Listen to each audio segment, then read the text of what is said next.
do what I do. That all of this is going on, and we're out of it. No, it's not a we. It's not a we situation. so we need to It's not we need to be on point on this. No, it's you. Because this affects every. Well, let's see if it affects every immigrant. Oh, so if it don't end up affecting you, you all right with it? Okay. Let's see if there are exceptions to the rule, because there might just be exceptions to the rule. You know, there might be exceptions to the rule. You okay with that? You all right with that? But this affects inadvertently every person of color, including, moreover, black people. Because all right, go on, baby, go on. Anyway, so you hear all these people on the internet explaining and all this sort of stuff. So it's really just time to break this down. Everybody, I appreciate you guys. And so now the learning is going to commence. I'm going to go into a distance. We're going to be here for a while. Let me just let you know that now. But you're going to learn something, and you're going to be able to relate back to this. And we're going to answer all your questions about the 14th Amendment. But first, what we're going to do is I'm going to explain to you the history of black people in the New World. Something that you will never learn in your high schools, you'll never learn in your college. There was a gentleman, shout out to Johnny Harris. There was a gentleman that I listened to as a young man. This is back in 1992, before many of you all was born. His name is Shaka Musa Barashango, okay? And Shaka Musa Barashango was the first person who spoke, you know, and this is back when we actually studied. You see what I'm saying? We actually went to meetings, you know, so some of you all don't realize this, but Uncle D was heavily involved in the, I would say, the Black Enlightenment community as a young man. I grew up around it, but I also began to see the fallacies in it, especially with the individuals. A lot of people are exploitative. They use this so-called conscious knowledge. Shout out to Jay Shaw. They use this conscious knowledge to the men, especially, to sleep with women, and the women use it to pretend as though they're better than. You see what I'm saying? And so I didn't really like that. I like the learning, I like the history, but you know, I didn't really like the conscious community, so to speak, because I just thought they were a bunch of hypocrites, and they put a little too much on it, a little too much extra. I wasn't cool with that, but I do like history.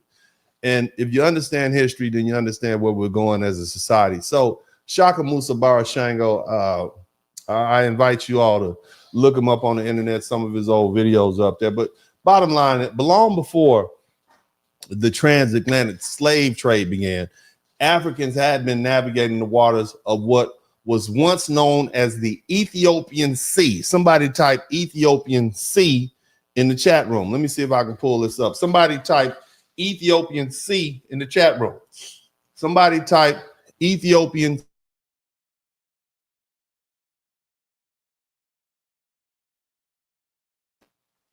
All right, look, Ethiopian Sea actually is spelled with an A. Ethiopian, Ethiopian Sea. And now, of course, it's called the Atlantic Ocean. Now, African maritime traditions predate European exploration by centuries. And I just want you to understand, if they can navigate the Arabian Desert from one side of Africa to the other, of course, they can navigate the Ethiopian Sea. Shout out to Ghost Rider. Again, one of the most compelling accounts comes from the Malayan empires. Mali, you guys know what Mali is? The Malayan Empire, arguably one of the most powerful West African kingdoms of the 13th and 14th century. All right. And in the early 14th century, there was a man named Abubakari II. Okay. He was the 9th Mansa, and Mansa means emperor. Okay. So when you say Mansa Abubakari, that's basically emperor of the Mali Empire. And he launched one of the most extraordinary naval expeditions in human history, according to an Arab historian whose name is Al-Amari, who met Abubakari's successor, someone you all should know, Emperor Musa, also known as Mansa Musa, the richest man who's ever been on this planet. Real money, okay? real money, not money in the stock market, real money. They called him the Lord of Mines. Okay, the Lord of Mines was Mansa Musa's name. But anyway, Al-Umari met Mansa Musa during his pilgrimage to Mecca as he passed through Cairo in 1324. And Abubakari was determined. What happened was he told him the story. This Arab historians learned the story of Abubakari, who was determined to explore the western limits of the Ethiopian Sea, i.e. the Atlantic Ocean.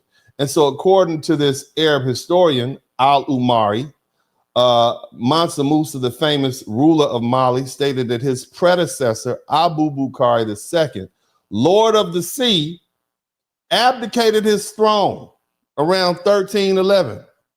And then he said, look, I'm going to lead. He led a massive naval expedition westward across the Atlantic in search of new lands. And through the European historians, they've long dismissed this account. It has, and they have to do that. Okay. They have to pretend as though we were these poor people living in jungles and swinging from trees when they found us and brought us Jesus and the light of education, right? Through the sword, right? And smallpox. They have to pretend as though we were, or it would upset everything that they've been taught in their institutions. Nevertheless, a lot of scholarly, it's gained a lot of scholarly attention in light of the evidence suggesting the pre-Columbian transatlantic contact between West Africa and the Americas. Abubakari, he first dispatched 200 ships, and they were filled with men, they were filled with food, and they were filled with gold and other supplies, right? But only one of the ships returned. He reported that the others had been lost to a massive current in the ocean. So basically what happened, when the ocean has currents, okay? And so once you hop in that current, it's like a freeway, boom, and then it shoots you straight to the east coast of the New World, okay? Nevertheless, that ship came back, and he said, you know, Abubakari commissioned an even greater number of ships. Is my understanding is 2,000 ships, accompanied by 1,000 support ships, okay? These people had money. These are the richest people in the world, right? And he abdicated his throne, basically said, look, Mansa Musa, you can take it. And he left in 1311, and he never returned to Africa. Okay, but he did not vanish. And see, there are archaeological and linguistic and metallurgical evidence that suggests that this expedition reached Brazil, specifically the northeastern region of Recife, or as the Portuguese pronounce it, Recife. And it likely made its way northward to the Caribbean, including the island of what we know as Hispaniola, also known as modern day Haiti and Dominican Republic. So basically they followed this ocean freeway that dropped them off in Brazil, and then they just made their way north to the Dominican Republic. And so when Columbus arrived to Hispaniola in 1492, he got lost and arrived in Hispaniola, and he met up with the Taino people he encountered. They told him black men from the south and the southeast had previously visited their island. The Tainos possessed spears tipped with gold copper alloy called guanine. Okay, and this is chemically identical to the metal used by West Africans. How did it get there? Huh? And the thing about it, this detail is recorded in the journals of Columbus and Chronicle by Bartholomew de las Casas. Okay, so long before Christopher Columbus set sail in 1492 and got lost, okay, African navigators had already crossed the Atlantic Ocean. They referred to it as the Ethiopian Sea. We have made contact with people in the America, and this is not conjecture. It is rooted in oral history, archaeological findings, linguistic traces, and even recorded testimonies of Columbus himself. Okay, now here's the cold part about it. When Columbus arrived to the Caribbean in 1492, one of his navigators was an African Spaniard named Pedro Alonso Nina, a black man from the west coast of Africa. And when they ran into the Taino people, The Taino people informed them black-skinned seafarers had already been here, Chris, sir. All right, they had the evidence to show that. What's up? Welcome to the broadcast. This is Uncle D. People wash their ass in the tub, Kamala Harris.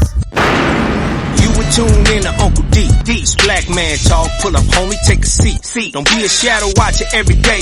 You learn something, then you earn something. Let them know and drop some money in the plate. It's getting cold, ladies, talking ratchet. There's a king here, grab your coat, zip your jacket. Keep quiet for a second, close your jaw. Attorney Spurling, this ain't pearly, know the law. Talking Constitution, pushing pins when he shooting, give him that. Masculinity, just for the record, sprinkle that. You can keep your cat, gotta cut it. Only cat he rubbing, gotta love it. I call it Molly Buddy. Gotta vote your interest, voting earns. Presidential, this is for the money that I earn. When you gon' learn, my people, that evil mixed with evil. No matter what you're doing, baby, this ain't equal. Sometimes when you're special, you get hated. The test is for the best, you're damn right, my people made it. Uncle D, Blizzard King, you been served, gotta notice. 9 black men out here know we winning, gotta hold it now. Uncle D, you been served, get your notice. 9 black men out here know we winning, gotta hold it now. Uncle D, you been served, get your notice. 9 black men out here know we winning, gotta hold it now. Uncle D, you been served, get your notice. 9 black men out here know we winning, gotta hold it now. Hey man, I'll do what I do. Somebody need to whip your ass. Get up and whip him, Sweets. Hey, don't be putting the money in my hand all rough. Take your ass out here. You buy you a Flowbee and cut your own damn hair from now on.